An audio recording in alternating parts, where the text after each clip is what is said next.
Assalamualaikum warahmatullahi wabarakatuh. Teman-teman yang budiman, mari kita lanjutkan diskusi kita tentang bedah buku Manifesto Gerakan Intelektual Profetik untuk yang kedua, dan mudah-mudahan juga untuk yang ketiga. Kemarin kita sudah membahas ya teman-teman di bab 1 dan bab 2. Sekarang kita lanjutkan ke bab selanjutnya, yakni tentang makna ikatan itu sendiri teman-teman.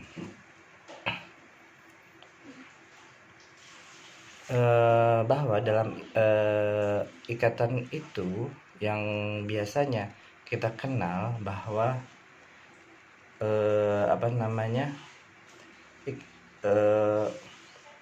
di sini akan mencoba untuk menafsirkan tentang simbol. Jadi simbol itu kan sebuah tanda lah, tanda itu menjadi sangat penting untuk ikatan, dan itu menjadikan sebuah ciri khas. Karena ciri khas itu kita untuk mencoba untuk menafsirkan ataupun mencoba untuk memahami sebetulnya apa sih makna ikatan itu sendiri teman-teman. Gitu. Yang kita bahas di sini sebetulnya ada 3 teman-teman, yakni pertama tujuan tentang Ikatan Mahasiswa Muhammadiyah,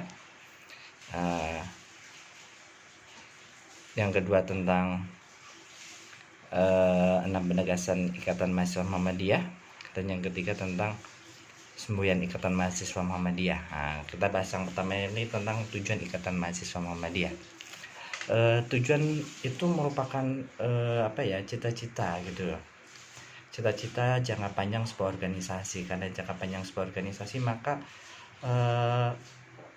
kita berusaha untuk mewujudkannya gitu, mewujudkan bagi seorang kader maupun sebagai sebuah organisasi gitu.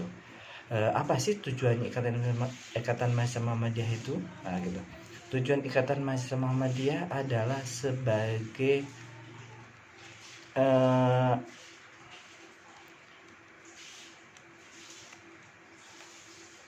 itu terbentuknya akademisi Islam gitu yang berakhlak mulia.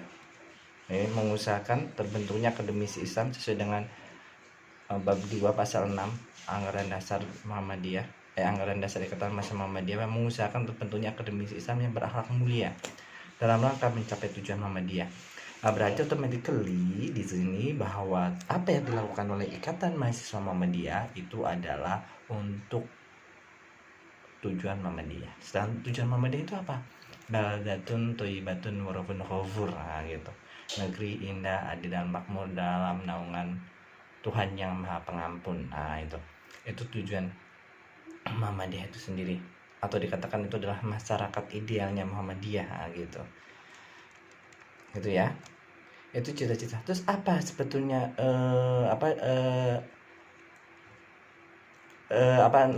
tujuan itu merupakan tujuan itu merupakan cita-cita kader dan juga cita-cita organisasi secara kolektif gitu ya dalam kehidupannya. Ikatan sebagai pionir di sini ya, Ikatan Mahasiswa Muhammadiyah itu ada juga yang istilah saya itu menganalogikan Ikatan Mahasiswa Muhammadiyah adalah intelektual muda Muhammadiyah gitu. Karena kita sebagai intelektual akademisi itu sebagai penerus gerakan tajdid Muhammadiyah gitu. Itu yang terpenting itu di sini. Karena kenapa sebagai penerus gerakan tajdid? Karena kita adalah mahasiswa. Nah, mahasiswa itu memiliki tradisi yang berpikir rasional. Itu yang penting itu di situ. Berpikir rasional, terbuka, ilmiah, gitu. Oleh karena itu di situ itu tidak boleh lepas dari kadar ikatan. Tapi bukan hanya itu tadi. Kita ada kerangka akhlak mulianya di situ. Berarti kerangka akhlak mulia itu sebagai indikator gitu loh. Indikator apa? Indikator misalkan di sini kadar ikatan itu harus mengedepankan nilai-nilai kemanusiaan. Gitu. Gitu ya, mengedepankan nilai-nilai kemanusiaan. Dan itu masih belum. Kenapa? Karena ada nilai-nilai keilahian di situ. Maka di sini yang diharapkan adalah akademisi Islam yang barak mulia lah. Akhlak mulia itu adalah nilai-nilai kemanusiaan, gitu. Akademisi adalah intelektual lah, gitu ya. Di kalangan mahasiswa, lah Islamnya itu adalah dalam bingkai keilahian. Itu yang terpenting itu di situ. Sehingga di sini masyarakat yang rasional, ilmiah itu sebagai embrio gitu loh. Jadi IMM itu adalah embrionya masyarakat ilmunya Muhammadiyah, itu yang terpenting itu yang harus dimiliki oleh teman-teman itu. Karena itu kader IMM itu tidak boleh berpikir tentang maaf ya, berpikir tentang hal-hal yang supranatural, yang tidak rasional gitu, karena itu kan bertentangan dengan nilai rasional itu gitu ya. Jadi masyarakat ilmu gitu di sini. Masyarakat ilmu di sini mempunyai kerangka berpikir yang bersifat ilmiah, rasional, terbuka, melakukan praksis kemanusiaan dengan semangat transendensi. Itu saya bacakan itu ya.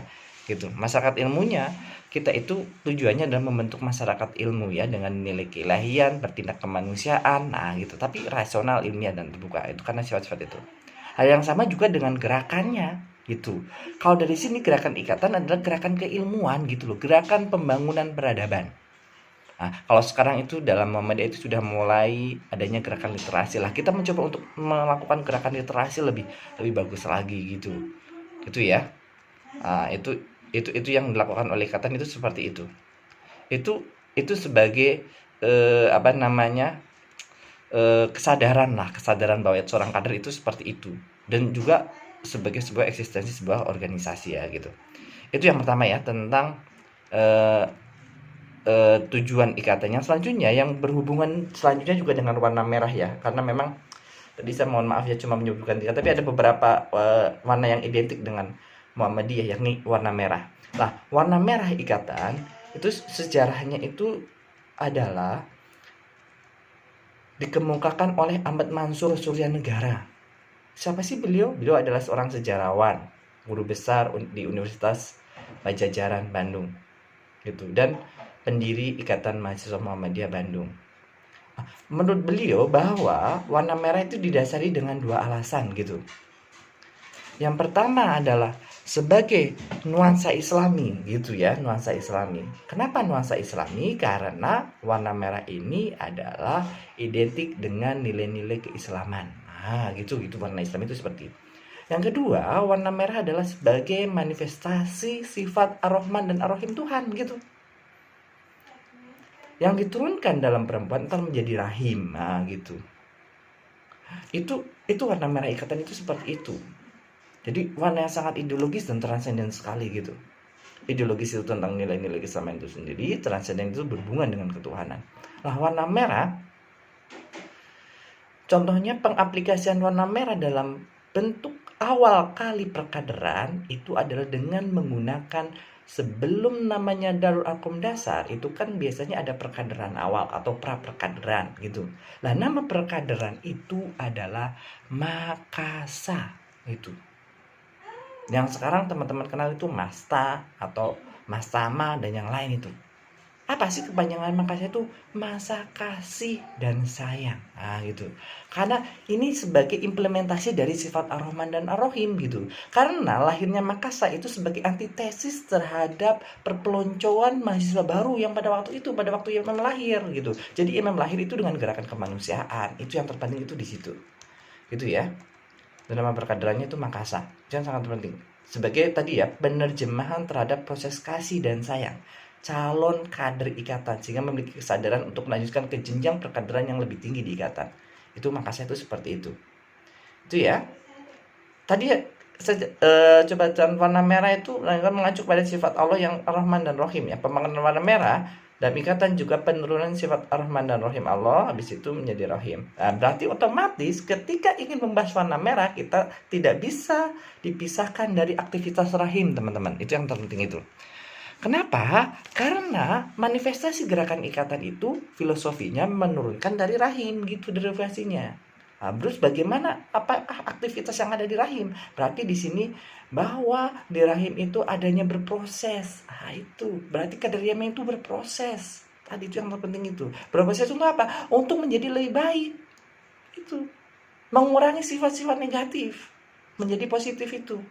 Kalau yang lebih positif ya berarti menularkan energi positifnya. Itu yang terpenting dari yang sifat yang ada di rahim. Nah, sama juga dalam rahim itu kan embrio itu kan berkembang. Jadi kan itu berproses. Gitu ya. Itu yang pertama. Yang kedua adalah ada sifat pembelajaran. Nah, jadi selama perkaderan, selama kita aktif di organisasi itu melakukan tradisi pembelajaran. Gitu ya. di pembelajaran kesadaran. Itu sehingga kader IMM itu siap mandiri dan berkembang. Itu yang terpenting itu di situ. Dari pembelajaran itu melahirkan kesadaran. Nah, itu ya, kesadaran itu. Pembelajaran. Jadi kita itu sebagai manusia pembelajar dan berkesadaran sehingga itu masuk berkembang. Dan juga kader IMM itu ya diproteksi lah gitu ya. Jadi istilah saya itu mengupayakan tumbuhnya kesadaran dengan cara memproteksi. Begitu pula coba apa yang terjadi di rahim.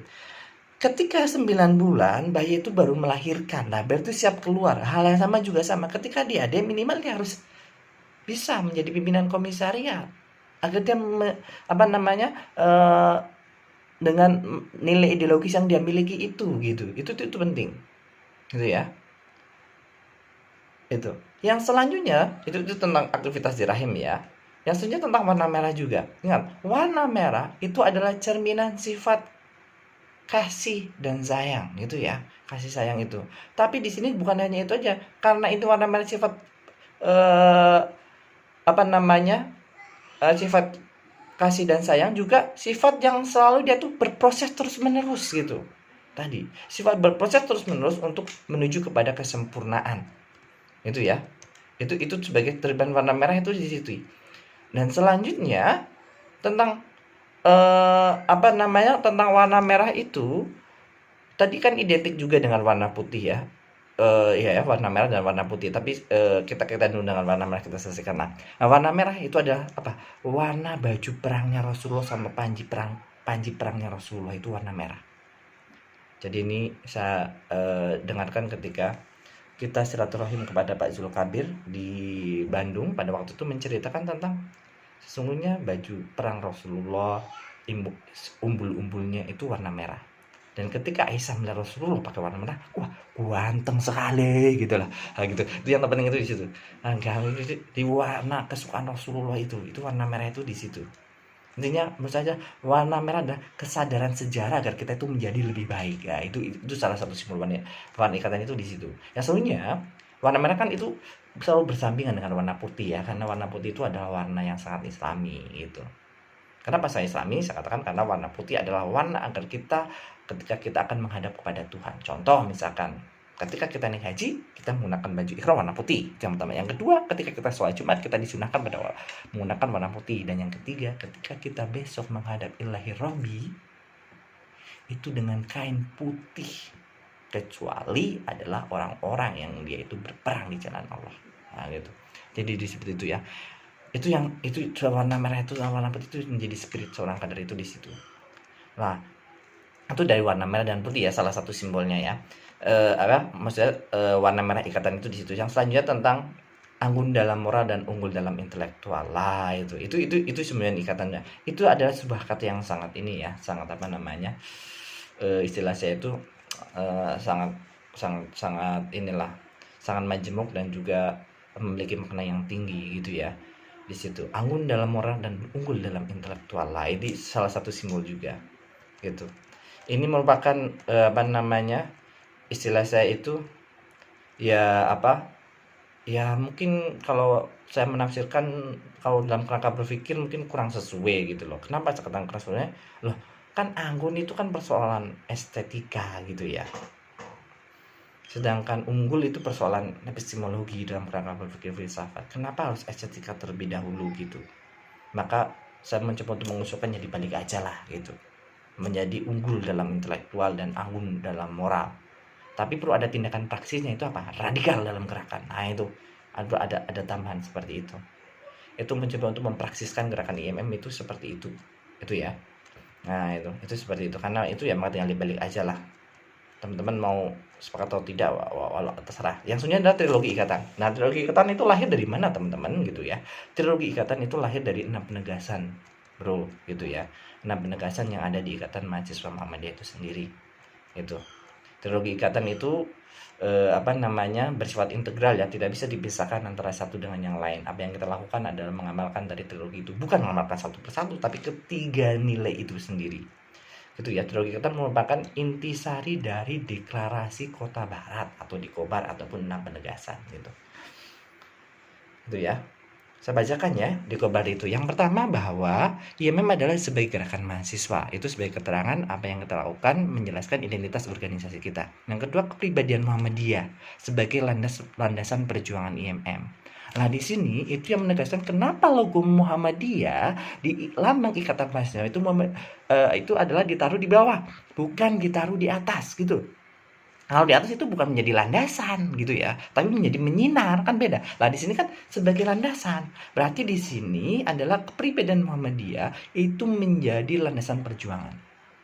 Nah kalau gitu teman-teman harus mengetahui kepribadian Muhammadiyah itu gitu secara mendasar. Apa sih kepribadian Muhammadiyah? Nah, teman-teman bisa membaca di dalam Mukadimah ADM, MKCHM, dan kepribadian Muhammadiyah itu sendiri.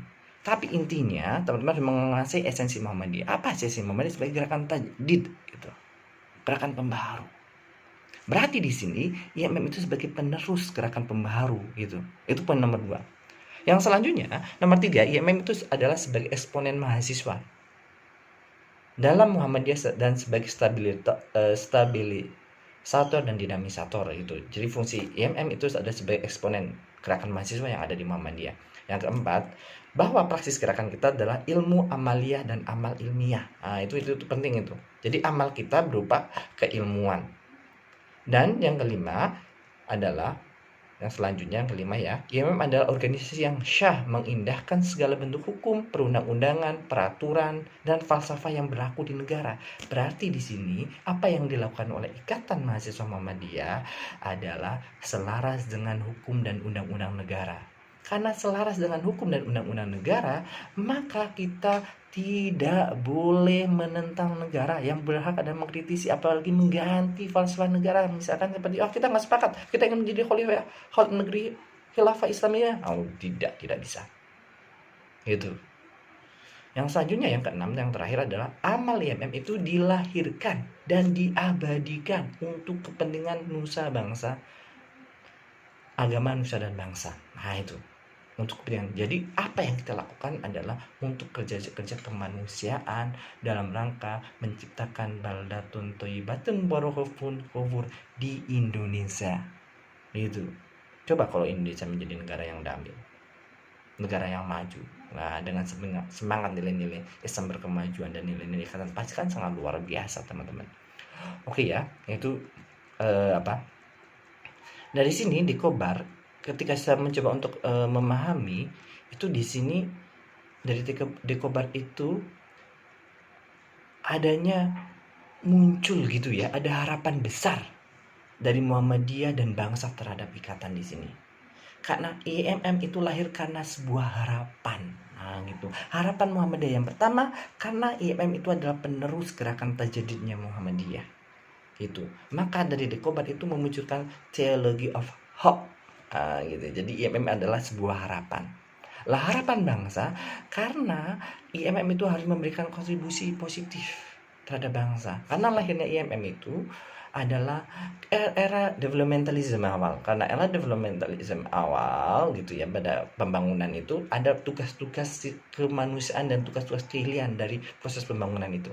Itu yang dilakukan di IMM itu seperti itu. Bahkan ketika misalkan teman-teman baca salah satu referensi tentang melacak bersaksi di tengah badai karyanya Mas Najib itu, salah satu skripsi mahasiswa UIN Fakultas Adab itu mengatakan bahwa salah satu kontribusi IMM itu adalah ikut membantu membubarkan PKI gitu. Bahkan kalau kata Mas Nur Gozim Agam dalam bukunya melacak layanan IMM itu berfungsi agar memberikan nasihat kepada Soekarno gitu ya, kepada presiden pada waktu itu, bahwa HMI itu ada organisasi Islam dan tidak usah dibubarkan gitu, karena mungkin tersusup oleh nilai-nilai PKI itu gitu. Itu penting. Jadi lahirnya IMM justru membantu HMI itu sendiri, bukan karena HMI mau dibubarkan baru lahirnya IMM, enggak. Karena tadi kita ada sebuah harapan apa? Harapan bangsa pada waktu itu dan harapan Muhammadiyah, khususnya Muhammadiyah sebagai penerus gerakan tajdid itu ya. Nah, otomatis ini sebagai harapan, maka dari IMM itu harus melakukan tugas kemanusiaan gitu. Tugas kemanusiaan. Itu ya. Yang selanjutnya dari intisari Dekobar selain itu ada memunculkan tentang trilogi gitu, trilogi. Tadi di sini trilogi itu penerjemahan adalah gerakan mahasiswa Islam berfungsi sebagai eksponen itu ya, gerakan mahasiswa Muhammadiyah sebagai stabilisator dan dinamisator. Nah, Muhammadiyah itu. Lah dari trilogi kan ada keagamaan gitu ya, kemahasiswaan, kemasyarakatan gitu ya kan. Lah dari trilogi itu kita juga harus memeras lagi agar itu menjadi sebuah nilai, karena menjadinya maka lahirlah trikompetensi dasar atau trikom. Nah, itu religiusitas itu menjadi transenden gitu ya, intelektualitas itu kemahasiswaan itu menjadi intelektualitas, mohon maaf ya, dan kemasyarakatan itu menjadi humanitas atau liberatif itu. Nah, ini apa namanya, sebagai kerangka dari profil kader itu. Jadi profil kader ikatan itu adalah mengamalkan dari trikompetensi dasar yang ada dalam Ikatan Mahasiswa Muhammadiyah. Ketiga unsur secara integral itu ya. Ingat itu, tidak boleh dipisahkan. Jadi kader IMM itu religius saja enggak bisa. Kader IMM itu intelektualitas enggak, tapi ketiganya itu harus ada. Gitu ya. Nah, di sini keagamaan itu yang didasarkan itu adalah keagamaan yang gerakan yang dilakukan dengan akidah yang bersumber kepada Al-Quran dan As-Sunnah gitu. Karena bersumber kepada Al-Quran dan Sunnah, otomatis pendekatannya pun tidak boleh literal. Pendekatannya harus dengan menggunakan tradisi interpretatif, harus menggunakan tradisi hermeneutik. Sehingga di sini corak keagamaannya liberatif. Kita lihat Ahmad Dahlan, itu sangat liberatif sekali tradisinya. Di saat yang lain seorang dai adalah didatangi oleh muridnya, Ahmad Dahlan itu mendatangi gurunya, mendatangi muridnya, maksudnya ya, istilahnya adalah sumur ngangsu timbua gitu sih, seperti itu. Jadi sebagai sumber ilmu harusnya didatangi enggak, tapi Ahmad Dahlan menjemput itu dari situ. Jadi keagamaan yang bersifat liberatif ya gitu. Itu yang diinginkan itu seperti itu. Yang selanjutnya, dalam tradisi keagamaan kita juga tidak boleh hanya berhenti keagamaan kita kepada kesalahan individual. Itu belum selesai. Karena kesalahan individual itu tradisi kaum sufi. Tapi kita harus mengacu kepada kesalahan sosial, di mana keagamaan itu adalah untuk kemanusiaan dan untuk yang lain itu ya. Itu keagamaan itu. Sehingga di sini keagamaannya liberatif gitu, didasari dengan keilmuan. Nah, itu penting. Nah, kemahasiswaan itu adalah tadi ya, simbol yang kedua, kemahasiswaan menjadi intelektualitas. Nah, intelektualitas itu kan tadi simbolnya kan dari tujuan tadi sudah dibahas di sini. Jadi kerangka berpikir futuristik itu yang terpenting. Jadi untuk menatap masa depan dan mengetahui masa depan itu adalah tentang nilai-nilai IMM itu futuristik itu dari mahasiswa itu. Kenapa? Karena kita adalah cendekiawan berpribadi gitu ya. Kalau dalam lagu himnenya, bukan himne ya, Mars itu, kita lah cendekiawan berpribadi, sucilah cakap takwa kepada Tuhan. Nah, itu pewaris tampuk pimpinan umat nantilah. Kita tuh cendekiawan. Karena cendekiawan itu maka tadi ya, berpikir ilmiah dan berpikir futuristik untuk mengkritisi terhadap kebijakan pemerintah. Itu kalau nggak bisa mengkritisi ya berkolaborasi lah. Intinya kita mensupport pemerintah. Kalau pemerintah tidak sesuai ya kita harus mengkritisi di situ. Bukan hanya sekedar mensupport saja, tapi keilmuan itu tadi ya, dan maka mendekatkan diri kepada Tuhan. Tadi sudah banyak dibahas itu tentang itu.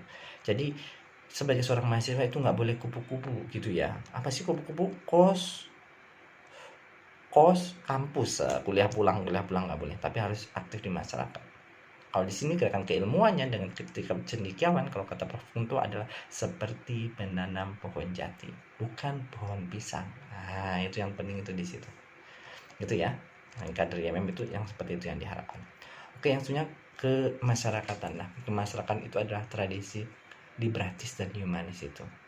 Nah, tradisi liberatis dan humanis itu sebagai tuntunan praksis untuk menghilangkan dehumanisasi. Karena konsep di sini bentuk humanisasi yang didasarkan adalah humanisme bukan antropocentris. Humanisme yang didasarkan kepada manusia, bukan. Tapi humanisme kalau didasarkan pada manusia berarti apa? Ya kesepakatan manusia saja. Kita itu beragama Islam, jadi humanisme kita bukan atas humanisme antropocentris. Sehingga lahirlah antara cogito ergo sum, sehingga muncullah kesadaran tentang pengolahan manusia terhadap dunia, tetapi menyebabkan kemajuan teknologi, tetapi memunculkan residu peradaban. Nah, gitu, residu dari peradaban modern itu.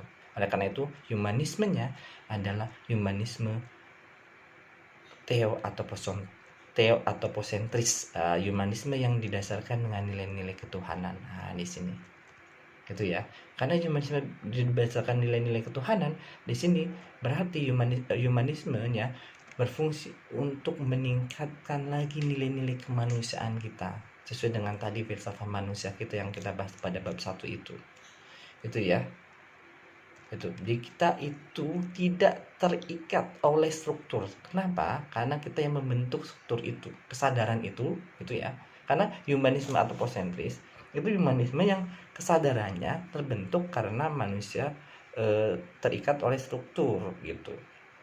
Tapi superstruktur kesadaran itu yang membentuk struktur itu, itulah di sini dikatakan tentang pembentukan kesadaran yang pada manusia. Jadi bukan karena miskin kita menjadi kita hidupnya menjadi mandiri, tapi kita mengasah kemampuan kita sehingga kita bisa menghilangkan kemiskinan gitu. Itu yang terpenting. Itu ya. Jadi memaksimalkan potensi dengan apa yang ada gitu. Humanisme yang berdasarkan nilai-nilai agama. Ketika humanisme berdasarkan nilai-nilai agama, maka yang terjadi adalah humanisme yang bersifat liberatif dalam melaksanakan agama itu sendiri. Itu ya, itulah nilai-nilai nilai-nilai yang ada dalam ikatan mahasiswa Muhammadiyah, dan itu harus menjadi sebuah habits bagi teman-teman untuk menerjemahkan itu. Itu menjadi sebuah basic kader. Itu yang nilai-nilai IMM. Yang kedua, kita juga mengenal dalam nilai-nilai IMM itu adanya NDI, teman-teman. Itu NDI itu apa, teman-teman? NDI adalah tentang nilai dasar ikatan gitu, nilai dasar ikatan itu. Dan nilai dasar ikatan itu menjadi sangat penting, teman-teman, untuk memperjuangkan sesuatu gitu. NDI itu bukan NDP ya di sini ya gitu, karena dalam sejarah kita mencoba untuk mengenali tentang NDI. Saya bacakan aja biar cepat ya. Soalnya NDI adalah yang sebagai ruh untuk mewujudkan gerakan haru ummah itu. IMM sebagai gerakan mahasiswa yang berpedoman pada 3 keagamaan, kemasyarakatan, segala bentuk. Yang kedua, segala bentuk gerakan IMM ada berdasarkan pada agama Islam yang hanif, ya, agama Islam yang bertolak rahmatan lil alamin. Yang ketiga, segala bentuk dan ketidakadilan dan kesewenang-wenangan adalah dan kemungkaran adalah lawan gerakan IMM, dan perlawanan terhadapnya adalah sebuah kewajiban terhadap kader. Yang keempat, di sini gerakan mahasiswa harus berlandaskan Islam, berangkat dari individu yang mukmin berkesadaran untuk menegakkan syariat Islam. Jadi nilai kader IMM itu tidak boleh meninggalkan tradisi keagamaan itu, gitu ya. Yang kelima, di sini kader IMM itu merupakan inti masyarakat utama untuk menyebarkan cita-cita kemuliaan dan kemaslahatan sebagaimana Nabiullah Muhammad. Gitu lah. Dari NDI ini secara garis besar itu terbagi dalam eksistensi sebuah organisasi. Itu kita adalah sebagai organisasi kader dan kita sebagai organisasi pergerakan. Itu pergerakan itu aktif, kader itu futuristik gitu ya. Pergerakan itu adalah bertitik jangka pendek, kader itu adalah jangka panjang. Nah, pergerakan di sini apa? Kita tadi sebagai seorang mahasiswa kita harus aktif terhadap kekuasaan, tidak boleh pasif itu karena kita bergerakan gitu ya. Intinya mengkritisi tentang pemerintah. Yang kedua, bahwa bentuk organisasi perkaderan, bahwa yang kita lakukan di sini adalah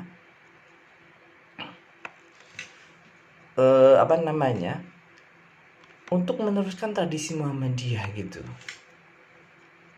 Jadi gerakan keilmuan gitu ya, karena gerakan keilmuan itu menjadi sebuah sangat penting gitu. Jadi founding father kita itu ya tadi, untuk mencapai tujuan Muhammadiyah. Jadi sebagai gerakan dakwah ya, sifatnya adalah mendidik. Kalau misalkan pergerakan itu adalah sifatnya, kalau dalam presiden kita adalah Soekarno sebagai penyambung lidah rakyat itu, bahkan menjadi starring partner gitu ya, bahwa perkaderan adalah dia itu seperti Hatta yang bagaimana menanamkan nilai kesadaran. Itu yang terpenting, itu dari organisasi kita, itu bahwa kita mengerti bahwa gerakan kita ya sisi nilai politis, sisi nilai dakwah gitu, sisi nilai pendidikan, sisi nilai dakwah, tapi tidak harus berpolitis semua. Betul, emang kita ingin menciptakan politis Muhammadiyah kan? Enggak juga teman-teman. Itu dulu ya teman-teman tentang nilai-nilai MM. Kita udah diskusi, ternyata sudah membawakan sudah cukup lama, 30 menit. Untuk sesi yang ketiga kita bahas tentang korelasi antara nilai-nilai MM dengan tradisi kenabian. Kira-kira itu ya teman-teman, kurang lebihnya mohon maaf. Saya Assalamualaikum warahmatullahi wabarakatuh.